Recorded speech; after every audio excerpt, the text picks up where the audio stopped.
The NBA's trade deadline is tomorrow, so what are the latest rumors, in what areas, and why are the Pelicans looking to address? Let's break it down in today's episode of Locked On Pelicans. Let's go!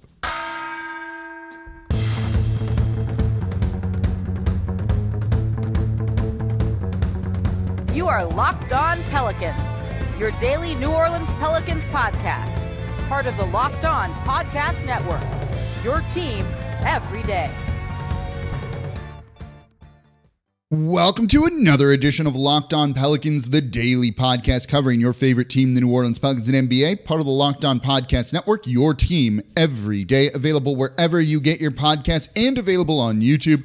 I'm your host, Pelicans Insider, credential member of the media, Jake Madison, at NOLA Jake on Twitter, here with y'all on this Wednesday, day before the NBA's trade deadline. We're going to get into the latest rumors around the Pelicans. We got some updated ones here and look at why they want to move on from certain guys, and maybe there's a couple of additional people on the trading block that you might not be aware of. We'll break it all down in today's episode of Locked On Pelicans here. And of course, thank you for making Locked On Pelicans your first listen today and every day. We are here Monday through Friday, the #1 Pelicans podcast, breaking down everything you want to know about this Pelicans team. Become an everydayer and listen Monday through Friday. Today's episode is brought to you by Game Time. Download the Game Time app, create an account, and use code LOCKEDON for $20 off your first purchase. So let's get into a couple of things here. One thing I want you to keep in mind, and we'll look at the rumors around the Pelicans in today's show, but it's kind of interesting that there aren't a ton of trade rumors around the team like there normally are. We'll get more into that in the next segment because I do think it could lead to something that the Pelicans might end up doing. But there is one persistent theme around the Pelicans with regard to the trade deadline and guys they've been looking to move, and that's Jonas Valanciunas, right? He has been the guy on the chopping block here for the Pelicans. They've wanted to upgrade at the center position. But for a guy that is a very good player, averaging 14.1 points per game, 9.7 rebounds, and a block, and someone who has actually won them games and is by far their best rebounder, why are they looking to do that, you might ask? He's a good player, as we've long said here, and I've advocated the Pelicans shouldn't trade him. But when you look at a couple of things around the team with it, look, I get where they're coming from when it comes to this, right? So first and foremost, what they want to do defensively is switch on the perimeter. The way their defense is kind of built around, and the scheme that they have is they're not going to let you get into the paint. If you can't get into the paint, you can't get those easy, efficient shots at the rim, and they defend the perimeter really well. They're actually #1 in terms of opponent three-point percentage from the perimeter. So they do a very good job of this. Jonas Valanciunas can't defend on the perimeter. There is very much going to be a problem in the playoffs where teams just put him in the pick and roll and force him to defend, and he's going to get eaten alive, and the Pelicans will struggle with that. I think he's a very good regular season center. I'm not sure that he's a good postseason center. And that's something that if the Pelicans have hopes of making a long playoff run, that they've got to factor in to kind of their calculus with this. So the defense, right? It just hasn't been there, particularly in the second half of games. Though we talked a little bit about that yesterday. If you're an everydayer, they just need better offense, I think, and it would be fine. There's still been a good defensive team this season, even with Jonas Valanciunas. But there's a reason they often close with Larry Nance Jr. over Jonas Valanciunas. And for Jonas making $15+ million to not be closing games isn't the most efficient or effective use of money, of your salary cap in terms of a percentage of that you could have. So because they just don't use him as much as they could or as efficiently as they could, maybe you look to move on from him there, and the defense is a big part of that. You also can see that the starters are not particularly gelling or working great. They have nights where they look fantastic, like they did against the Toronto Raptors the other evening. But there's also times where you look at them and go, this isn't it. Part of that is that Jonas Valanciunas isn't a three-point threat. He's also not a lob threat. This is a guy that needs to play with his back to the basket in a post-up game. You want Zion to do that. I don't know if you really want very many other players to do that. So because of the way his style is, it kind of doesn't fit and maybe doesn't gel with the starters as much. And the starters have a negative net rating on the season, and that's certainly not what you want to to see. So the starters aren't working, so maybe if you replace him, that would make sense. Look, you're not going to replace Zion Williamson. You're probably not going to replace Brandon Ingram. You're certainly not going to replace CJ. Maybe you could replace Herb Jones with Trey Murphy, but the more likely candidate here would be ship out Jonas Valanciunas and bring in a different starting center and see what that does for you. So I get all of these reasons, but really one of the most important ones to keep in mind with everything that the team does is the salary cap and future seasons here. You know, the way it operates in the NBA, for those who are new, is you going into the offseason are an over-the-cap team or an under-the-cap team. Basically, you're an over-the-cap team or a cap space team. Very few teams are a cap space team. That just means you have X amount of dollars under the salary cap. You can go out and spend it in free agency. You see maybe 5 to 7 of those every season. Because of the way the Pelicans' salary is, they're going to operate as an over-the-cap team for the foreseeable future. There's almost no way they become a cap room team, essentially. What this means is, with Jonas Valanciunas on an expiring deal, not under contract next season, is if he walks and his $15 million falls off the books, you don't just have $15 million to go out and spend in free agency to replace that player. You have significantly less than that. The Pelicans would be looking at maybe $11, $12 million per year to sign a guy to. And that is only one guy that they can sign to that sort of deal. So if you lose Jonas Valanciunas in free agency for whatever reason, you can't just go and be like, all right, cool, we got $15 million to spend. We're going to go out and get another guy. It doesn't work like that. And that's a big concern for the Pelicans, that if they let him walk, they likely don't have the money to go and get any sort of replacement for him. So because he's out of contract at the end of this year and the risk that comes with it, it's smart to trade for a guy that's under contract in multiple seasons, right? That's why when you look at some of the names that the Pelicans have been linked to in trades or people have talked about, they're downgrades, right? Michael Carter Jr. is worse than Jonas Valanciunas is. Daniel Gafford is worse than Jonas Valanciunas is. The great thing about those guys in this sense is they're under contract next season. So you don't run into that problem of kind of keeping your team intact and not having the tools or the assets to be able to go out and replace that guy. So that's one of the reasons why the Pelicans are also looking to trade Jonas Valanciunas. The way I've summed it up, if you're an everydayer, you've heard me say this before, is when you look at the situation around Jonas Valanciunas, well, it's not that he's a bad player. The Pelicans are looking at him and going, look, Jonas, it's not you, it's us. We need more financial security to kind of build this team. We need better defense. We need a better fit with the starters. You're a great player. It's just, it's us. It's not you kind of thing. And that's truly, I think, what it is. So the Pelicans have looked for all of that, right? Now, there have been a couple big names they've been linked to with this. You know, they've called about Miles Turner from the Indiana Pacers, but he's not going to get traded. You know, the other big name they've really looked at trying to get is Jarrett Allen from the Cleveland Cavaliers, who I think could be a good fit and a very good replacement and is an upgrade over Jonas Valanciunas. I just don't think that either of those two guys are going to be available for the team this year. I don't think either of those two guys are getting traded at all unless you massively overpay. But then you start to get into asset mismanagement there too, and that's what the Pelicans are trying to avoid. And this is why, you know, they've kind of canvassed the league for center position upgrades and haven't really found anything yet, and nothing really makes sense. And because I don't want to see this team downgrade in talent and become worse this season, I've said maybe don't make a move whatsoever. So that's something to kind of keep in mind as we hit the final 24, 48 hours of the trade deadline when you're listening to the show. But certainly he's the main guy that's going to be on the block.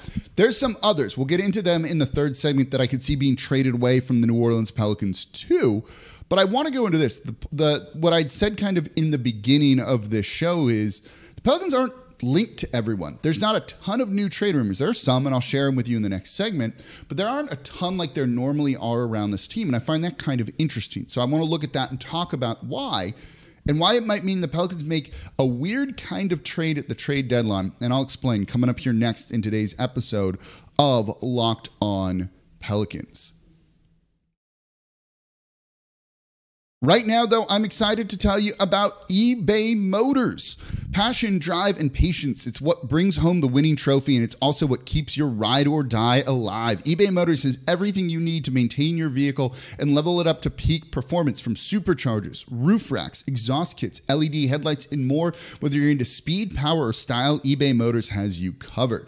I work on all of my cars. I'm restoring a near 50-year-old car right now, and I get all my parts from eBay Motors because, look, they got over 122 million parts for your vehicle, so you're always going to find exactly what you're looking for. And with eBay's Guaranteed Fit, your part is guaranteed to fit your ride every time or your money back. Because with eBay Motors, you're burning rubber, not cash. So with all the parts you need at the prices you want, it's easy to turn your car into the MVP and bring home that win. Keep your ride or die alive at ebaymotors.com. Eligible items only, exclusions apply.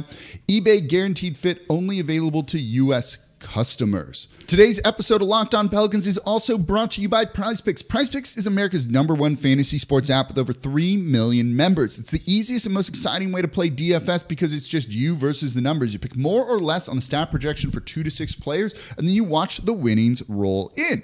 And PrizePicks even offers injury insurance, so your entry stays in play even if one of your players gets injured. For basketball, if you have a player who exits the game in the first half and does not return for the second, that projection won't count against you, and the rest of your entry stays alive. PrizePicks is the only daily fantasy sports platform with an injury insurance policy. And look, you would have won the other night if you took more on 22.5 points for Brandon Ingram in that breakout game against the Toronto Raptors.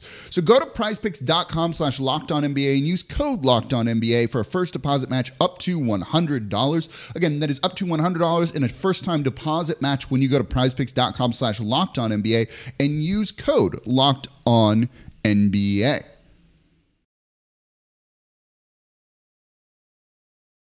And thank you for making Locked On Pelicans your first listen. Today and every day, we are here Monday through Friday, the #1 Pelicans podcast, breaking down everything you want to know about this Pelicans team. And in the lead up to the trade deadline, we're going to be covering everything that you need to know. And on Friday, we'll make sense of what happened, whether someone was moved or wasn't. We're going to be covering it here on Locked On Pelicans, also getting you set for the weekend with a back-to-back set for the Pelicans. Tomorrow, we'll break down their game against the Los Angeles Clippers because it is a game day for the New Orleans Pelicans here as they travel on their Mardi Gras road trip. So let's get back into the trade rumors here. Normally, the Pelicans are linked to like literally everybody, but not this year. Normally, they're used as leverage. They're looking to upgrade multiple positions. You might have heard that they're looking to move Brandon Ingram or Zion Williamson. Like everyone's on the block. They could do anything because they want to cash in some of the chips that they have here, some of that war chest of assets. But you're really not hearing that this year. And I find it kind of interesting, and I think there's a couple of reasons why. And I think, and that's the point of this segment, is it might lead to a move that you find confusing, but is very forward-thinking by the New Orleans Pelicans. So part of the reason that they're really not linked to a ton of different people is the big names on the trading block in the NBA this year don't really make sense for the Pelicans, right? You know, the biggest prize might be DeJounte Murray from the Atlanta Hawks, but does he really make a ton of sense for New Orleans? If you trade for him, you kind of need to remake the roster around that sort of move, and that means a lot more work and potentially not being able to get that done, and then you have a weird mismatched team. You know, a guy like Zach LaVine just doesn't make a ton of sense for the Pelicans either. You know, and who else is really like out there that could potentially get moved? We've heard names like Kyle Kuzma. What's he going to bring to this New Orleans Pelicans team? I don't really think there's much. So because of that, I don't really see the Pelicans being linked to any of those names because you know that if you were to hear that, you'd be like, yeah, whatever, get out of here, essentially, right? And then the guys that they would be interested just aren't going to be moved. We just talked about Jarrett Allen in the last segment here of how the Cavaliers are 14-1 over the past 15 games. They're playing the best basketball in the Eastern Conference right now. They're not looking to move anybody because they're going to find a way to make it work with Evan Mobley and Jarrett Allen, and they have time before they need to kind of figure out who are the long-term pieces there with that team. So they don't need to do that. Then you also have Mikal Bridges, right? The Pelicans have made apparently a competitive offer to him per reports out there, Action Network and others. But it sounds like the Nets, and I think this is a mistake, just aren't going to move that guy. And I think that's kind of some of the theme with a lot of these guys, right? Lauri Markkanen of the Utah Jazz makes a ton of sense, but I think they want to be competitive and they look to build around him. Jordan Clarkson would make sense for the Pelicans maybe to come off the bench as kind of that microwave popcorn scorer. But they don't really have salaries to make it work. So when you look at trades around this team, like, does anything really make a ton of sense? And to me, look, not saying they won't pull off a move, but there aren't a ton of trades out there that you look at and go, oh yeah, that's the move. A couple of years ago, right? Like the CJ McCollum move made a ton of sense for both teams, for Portland and New Orleans. And so when that move got closer and closer to happening and the rumors started coming out about that, you're like, yeah, totally. These teams are definitely talking because that makes a ton of sense. Doesn't make sense for the Cavs to trade away Jarrett Allen. I think the Nets should trade Bridges away, but saying that we got offered 5 first-round picks or 4 first-round picks for him and we're not going to move him doesn't actually help you. So I don't know exactly if that was the case or not. It just doesn't seem like any of the rumors make a ton of sense with this team.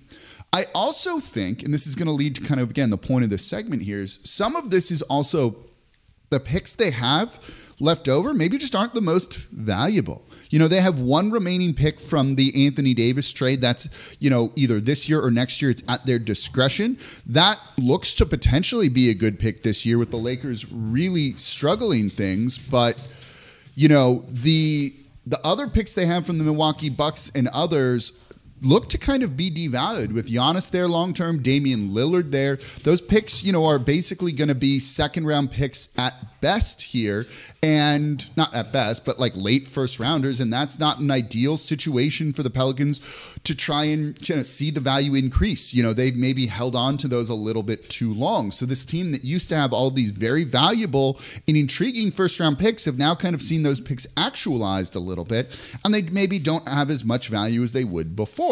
The other thing that's of note is the Pelicans own all of their own picks. So you could trade for a Pelicans pick, but if you were to trade away a good player, Jarrett Allen, coming to the Pelicans here, right, that's going to devalue those picks because this core is then together for the long-term future with flexibility to trade guys away and build some sustainability in.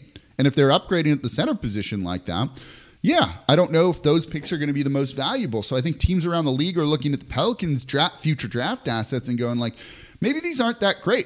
Right? And when you look at that, they could have 2-3 first-round picks in this upcoming draft. It's a weak draft. This is considered the weakest draft in a long time. So do you really want a 2024 Pelicans first-round pick in a weak draft that's not going to be, in theory, a good pick?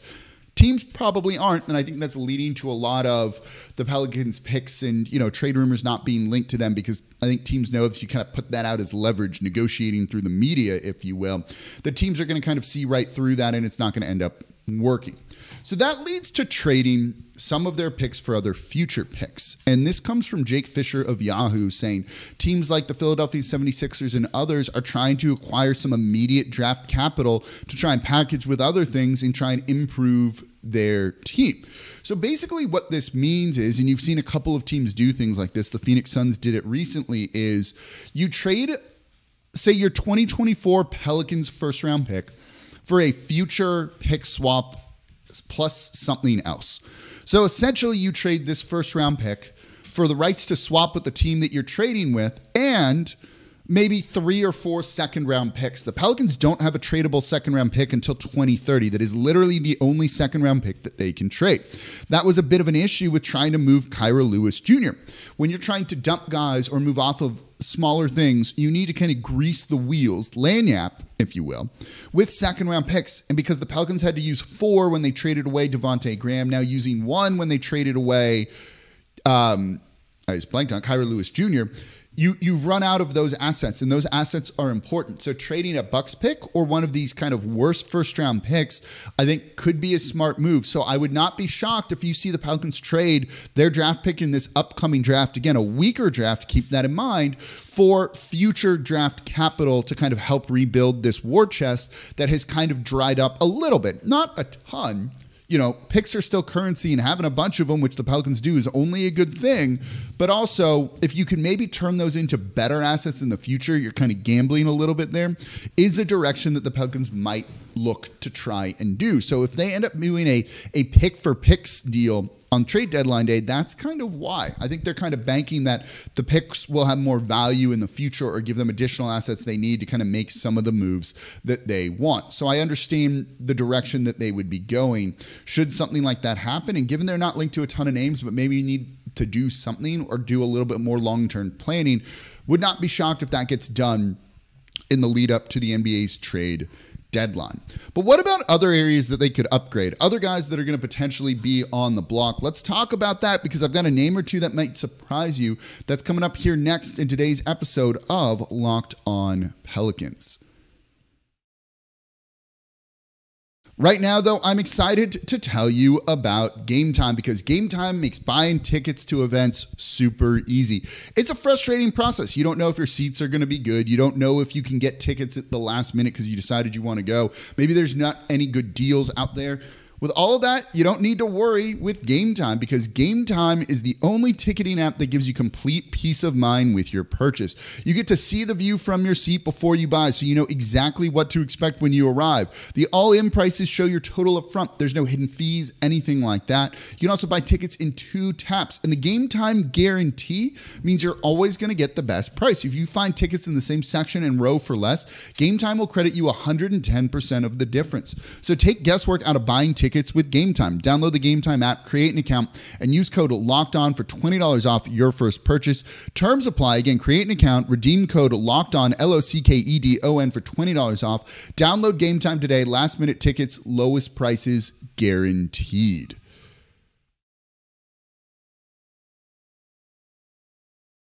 And thank you for making Locked On Pelicans your first listen today and every day. We are here Monday through Friday, the #1 Pelicans podcast, breaking down everything you want to know, looking at the Pelicans at the trade deadline, what they might do. Why are there not more rumors? We're covering it all here. Subscribe wherever you get your podcast and on YouTube. What's the move you want to see the Pelicans make? But what's also your prediction? Do you think they do something? Do you think they don't? Let me know in the comments down below. And with the trade deadline fast approaching, Locked On Fantasy Basketball is your place for live reaction Thursday at 1 p.m. Subscribe to Locked On Fantasy Basketball on YouTube today so you don't miss Josh Lloyd breaking down every NBA trade with analysis and insight you can only get from Locked On Fantasy Basketball, part of the Locked On Podcast Network, your team every day. So as we start to wrap up kind of a trade deadline primer here, we know, as we talked about in the first segment, the move the Pelicans are looking to do is to trade away Jonas Valanciunas and kind of do something different, whether that's an upgrade or not, or just long-term thinking at the center position. But there are other areas I think they could stand to upgrade, and wouldn't be a bad thing that if they want to try and do that. I have long said I think backup point guard is a very big need for this team. You've seen it in the past couple of games with Jose Alvarado playing a very pivotal role for this franchise. I'd just like a little bit more size, a little bit more height, and a little bit more offense there. 1 of 7 from 3 the other night. While I think he plays an important role as one of my favorite players on the team, look, you got to get more offense from that backup point guard position, particularly if you're going to pair him with Brandon Ingram, which I think is the move, and unlock BI a little bit more. If you can get some more shooting from that backup point guard position, he becomes playable in a lot more other lineups. A little bit more size there too means you can probably then afford to play him with Jordan Hawkins, since in the half court your defense won't be rough. All of that I think is really important. It's tough to find a backup point guard that makes a ton of sense. Tyus Jones of the Washington Wizards would be great, but he's going to be a free agent after this season, and he also wants to become a starter again, having played kind of that role before at times. So he might bolt in free agency elsewhere, and as we just talked about, the Pelicans are trying to avoid a situation like that with Jonas Valanciunas. So I don't know if that's going to end up making a ton of sense for this team and the direction that they really want to go in, even if that's something that I expect them, and it's been reported that they will pursue during this off season. But there's a couple of other guys that I think in theory could be on the trade block for New Orleans. Might not be the easiest thing to find homes for them. They might get traded for future draft capital, but more likely not. And let's look at some of those names. So actually, let's stick on the draft capital part of this right now. The Pelicans have an open roster spot they need to fill. So if they do in any of these deals, this is something that's worth keeping in mind.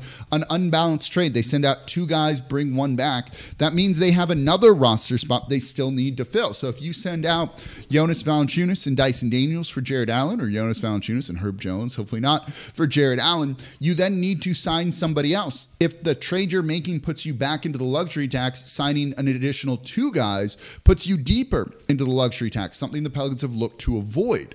So that's worth keeping in mind when you're coming up with your fake trades. When I was grading a lot of them last week on last Friday's show, if you're an everydayer, and I was a little bit harsh on that, y'all weren't thinking about that. But that's going to factor into this too. Again, I was basically the only Pelicans media person last trade deadline that said they weren't going to make a big move because they were worried about the salary cap. And what did they do? They dumped Devontae Graham's contract, not for that season, but for this season. It was also why they didn't end up moving Jackson Hayes and simply let him expire. If you had traded him and brought $7 million back, this team would still be about $4 to $5 million in the luxury tax, even after dumping Kyra Lewis Jr. And how much does that limit them then?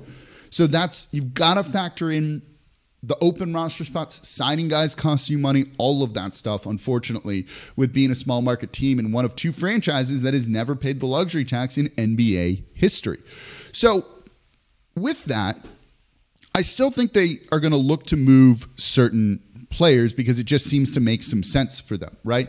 Najee Marshall is an expiring deal. This is a guy that I think has done a very good job here. The Pelicans should be really proud of his development and the energy role that he plays off the bench for this team, has started games on occasion too. This is a guy they brought up and has worked on and worked his way into the NBA, earning, about after this season, it's going to be almost $6 million in his career. That's a really big deal here. I think $6.5 million or so. But what's his next contract going to look like? He's making $1.9 million this season. Is he a guy that's like an $8 million player, a $5 million player? Do the Pelicans kind of have it on can they carry that on their books, given they're already pushing the luxury tax with just the core group of guys that they have, right? There's almost no avoiding paying the luxury tax next season. Do they really want to pay it? If they really want to get deep in there, pay Najee Marshall $5 to $8 million per year, whatever he's going to get. But I think they also might know that his time here is done, that they just don't have the money to re-sign him this coming off season. So if that's going to be the case, look, you probably should look to move him. I think you could have Matt Ryan step in and give you more shooting, less defense, less hustle. But I think you could have Matt Ryan out there and see what he's capable of, and he would be just as cheap, if not cheaper, than Najee Marshall, and you could sign him to a multi-year contract right now. So I think that's an option for the Pelicans that, hey, if we've got to do this is unfortunately what it is, and Najee Marshall kind of becomes a cap casualty at that point in time. It also can be potentially, and I'm not saying that it is, addition by subtraction, right? One of the things we have lamented this season is Willie Green leans way too much on the defense and doesn't go enough offense with some of the rotations and lineups. Look, Najee Marshall, as much as we love him here, is not an offensive player, right? Like, this is a guy who is shooting decent from three this year at 36%, but is a 30% three-point shooter for his career. Doesn't do it on volume. That's also partially just due to the amount of minutes and stuff that he plays. So, if you take that away from Willie Green, he's then forced to play Matt Ryan, which is more offense, more shooting, or a guy like Jordan Hawkins, who's recently fallen out of the rotation. So it's not addition by subtraction, let's say, but it's also just here are the tools available to the head coach, and he's got to make do with what he has. And if what he has is offensive players, well, there you go. But we're going to see. We still have got, as I'm recording this, about 36 hours to go, 48 hours to go. When you're listening to this, it might be 24. That means there's going to be more rumors flying. Things don't get done until the very, very end. But I will say this. I think it could be a very quiet trade deadline. Usually the Monday of the trade deadline is when things start flying. I'm recording this on a Tuesday. We haven't really seen any deals get done, so I don't know if this is going to be a busy trade deadline or if the work with Pascal Siakam, OG Anunoby, and others was done earlier on. But let me know what you want to see the Pelicans do in the comments down below on YouTube. And as always, I'm your host, Jake Madison, at NOLA Jake on Twitter. This is the Locked On Pelicans podcast, part of the Locked On Podcast Network, your team every day. We'll recap the Clippers game tomorrow. We'll see if a trade gets done. We'll, of course, break it all down for you whenever anything happens here on the Locked On Pelicans podcast. See y'all next time.